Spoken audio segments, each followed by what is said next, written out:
అని అన్నారా లేదా? The donkey knows, the ox knows, but my people do not know. That was God's serious complaint against his people. Our God is a God who knows everything, and we as his children should at least know something. ఇంకొకటి, ఇది irrational అండి, mathematically doesn't make sense అండి అని argue చేస్తుంటారు. కానీ వాస్తవంగా logical గా ఆలోచిస్తే, if God is not a Trinity, we cannot make sense of the universe and make sense of the one thing that makes life meaningful, love. అందుకే నేనంటాను, it is not a logical problem, but it is a logically inescapable truth. తార్కికంగా ఆలోచిస్తే ఈ త్రిత్వము తప్పనిసరిగా truth అయి ఉండాల్సిందే. ఎలా అంటాను? ఒకటి, మానవులు ఉన్నాం. ఎంతమంది ఉన్నామండి? Maybe 6.6 billion. ఈ 6.6 బిలియన్ లో ఎవరిని లేచి ఆర్ యు అ హ్యూమన్ అని అడిగితే ఏం చెప్తారు? Are you a human? Sherry, are you a human? Roland, are you a human? ఇట్లా 6.6 బిలియన్ల మందిని ఎవరిని అడిగినా వెంటనే చెప్తారు ఎస్ అని. ఎందుకో తెలుసా? ఒకవేళ ఎస్ అనకపోతే వీళ్ళు ఇంకేదన్నా ఆలోచిస్తారేమో నన్ను గురించి అని. అయితే ఎందుకు నీవు హ్యూమనే, నేను హ్యూమనే, ఇక్కడ ఉన్న ఎవ్రీ వన్ ఈజ్ హ్యూమన్. ఎందుకు? ఎప్పుడు ఆలోచించలేదు మీరు. You took it for granted. But ఎందుకో తెలుసా? As a zoologist I know, and as a man with a little common sense I know, మనందరిలో ఒకే మానవత్వం ఉంది. కాబట్టి మనలో ప్రతి ఒక్కళ్ళం కూడా నువ్వు మానవుడువేనా మానవరాలువేనా అంటే ఎస్ అనేస్తాం. ఎన్ని మానవత్వాలు ఉన్నాయండి ఇక్కడ? There is only one humanity. తప్ప నేను చెప్పేది? No. The same humanity is in you, in me, and in all the 6.6 billion people. That's why we are called humankind. Mankind అంటే మళ్ళీ స్త్రీలు ఒప్పుకోరు నన్ను, అందుకే నేను హ్యూమన్ కైండ్ అంటున్నా. Alright? So, because of the common human nature that we all share, we have become one humanity. దాన్ని బట్టి చూస్తే ఒకే మానవత్వం ఉన్నది. ఎందుకంటే ఒకే మానవ నైజం ఉన్నది, ఒకే హ్యూమన్ నేచర్ ఉన్నది. దాన్ని మేము ఫిలసాఫికల్ టర్మ్స్ లో ఒకే హ్యూమన్ ఎసెన్స్ ఉన్నది అని చెప్తాం. బట్ ఇప్పుడు అదే విషయాన్ని తీసుకొని, Sherry, are you the same person as John? No. Are you the same person as your wife or sister, whatever? No. ఎంతమంది హ్యూమన్ పర్సన్స్ ఉన్నారు చెప్పండి? 6.6 బిలియన్ల హ్యూమన్ పర్సన్స్ ఉన్నారు. One humanity but 6.6 billion human persons. ఇది లాజికలా? ఇది logical అంటే something must be wrong with you, not with the statement.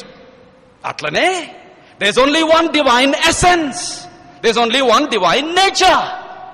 But the same divine nature is shared by 3 divine persons, the Father, the Son and the Holy Spirit. దీనిలో ఇల్లాజికాలిటీ ఏముందండి? హ్యూమానిటీలో గురించి ఆలోచిస్తే there is unity, one humanity. But in unity there is diversity. Many human persons and 2 human sexes, male and female. So unity in diversity is the reality with which we have to live. And without that reality, life becomes boring. Imagine for a moment if everybody who is living on the planet Earth is just a male. అంటే నేను అడుగుతుంది అర్థమవుతుందా మీకు? భూమి మీద ఉన్న మానవులందరూ కూడా పురుషులే అయితే ఎట్లా ఉంటుంది? పురుషులు చెప్పండి మీరు. భూమి మీద ఉన్న మానవులందరూ స్త్రీలే అయితే, ఒక్క పురుషుడు కూడా లేకుండా ఉంటే, వీటిని ఫిలాసఫీలో థాట్ ఎక్స్పెరిమెంట్స్ అంటాం. ఎలా ఉంటుంది చెప్పండి స్త్రీలారా? కూరగాయలన్నీ లేవు, ఒక్కటే కూరగాయ ఉంది. వంకాయ ఇన్ ద మార్నింగ్, వంకాయ ఇన్ ది ఆఫ్టర్నూన్, వంకాయ ఇన్ ది ఈవినింగ్, వంకాయ on Monday, Tuesday, Wednesday, Thursday, Friday, Saturday, and again వంకాయ. మా ఫ్రెండ్స్ కొంతమంది 1984లో ఈ ఒరిస్సా రాష్ట్రానికి ఒక మిషన్స్ కాన్ఫరెన్స్ కి వెళ్లి కొత్త పాట పాడుకుంటూ తిరిగి వచ్చారు. ఏంటో తెలుసా? Potato in the morning, potato in the evening. ఎందుకంటే వాళ్ళు పొటాటో లేకుండా ఏ మీలు కూడా ఉండదంట. నాకు తెలుసు బాగా అది. లైఫ్ అట్లా అయిపోతుంది. So life is colourful, life is enjoyable, life is meaningful because of the unity in diversity.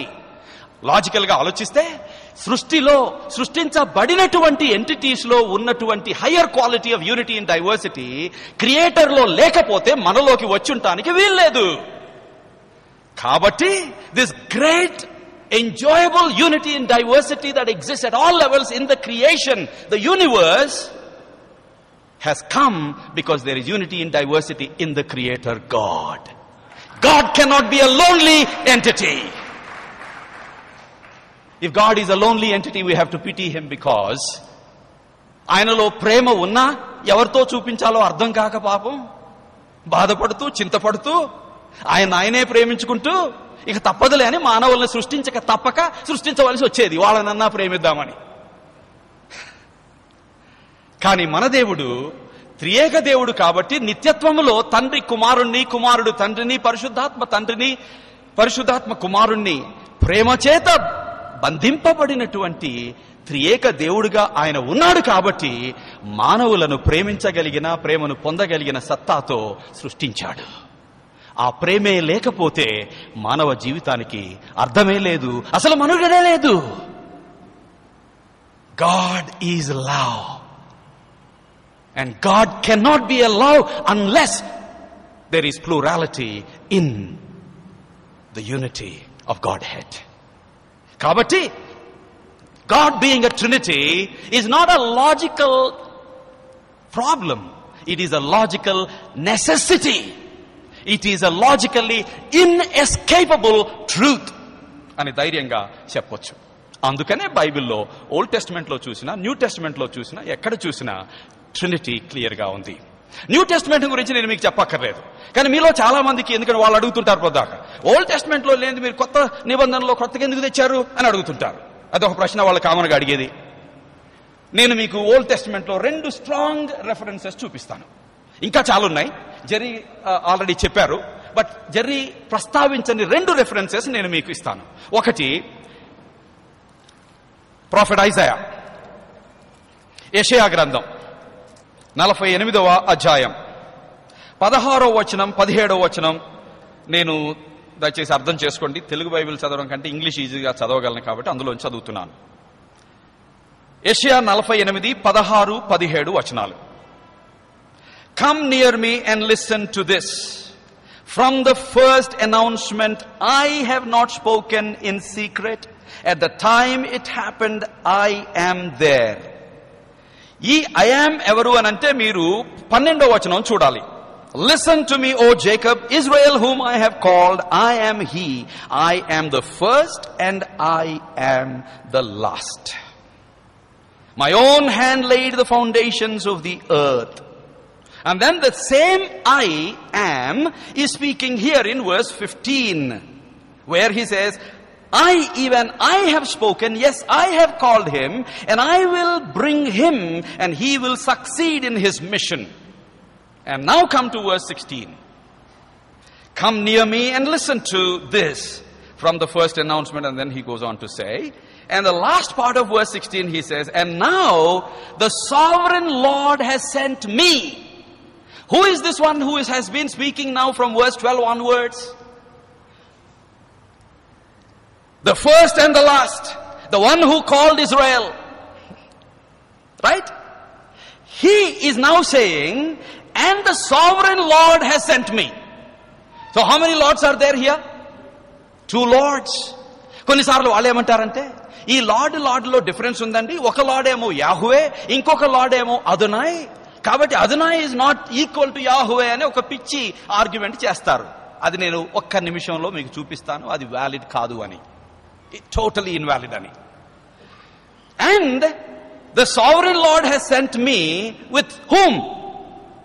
His Spirit. Yahweh is sending the pre-incarnate Lord Jesus Christ is speaking here. Yahweh is sending me. I am the one who created. I am the one who called Israel. And he says all those things. And I am the first and the last. These are the words of Yahweh.